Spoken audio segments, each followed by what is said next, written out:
Welcome back to this Invest NI tutorial on driving competitiveness through lean thinking. In the previous section, we looked at how lean thinking can be used to create flow within your business processes. In this section, we'll look at the 5 fundamental principles of lean. And the first is value. Specify what creates value from the customer's perspective. The second is value stream.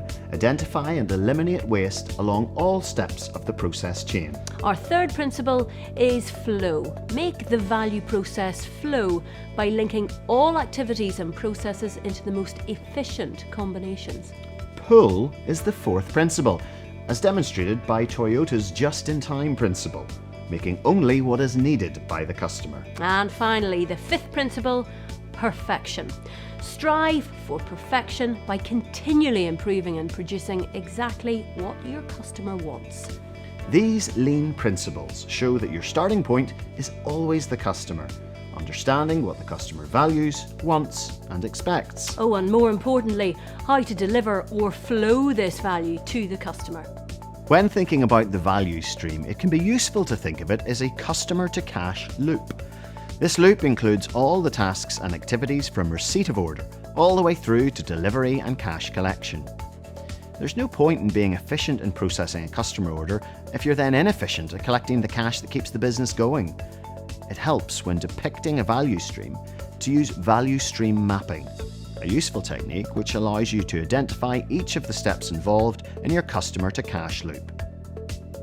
A value stream map shows material and information flows, identifying key metrics such as lead times, delays, and customer demand, sometimes referred to as takt time.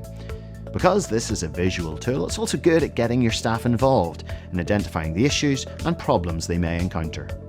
So, when thinking about the value stream, we can classify the activity that takes place as either value adding, the time spent delivering exactly what the customer wants, or non-value adding, activity that consumes resource without adding any value to the customer. Another category is defined as necessary but non-value adding, or incidental work. In other words, activity that doesn't directly add value to the customer but is necessary for some reason. In this product lead time example, the green sections represent those activities that can be considered as value adding, that's delivering exactly what the customer wants, and the red blocks represent non-value adding activity, or waste. Studies and experience highlight that up to 90% of a business's lead time can be classified as non-value adding. The principles of lean thinking focus us on finding ways to optimise our value-added activities whilst minimising and eliminating waste or non-value-added activities. In the next section, we'll examine how lean thinking helps us identify and eliminate waste.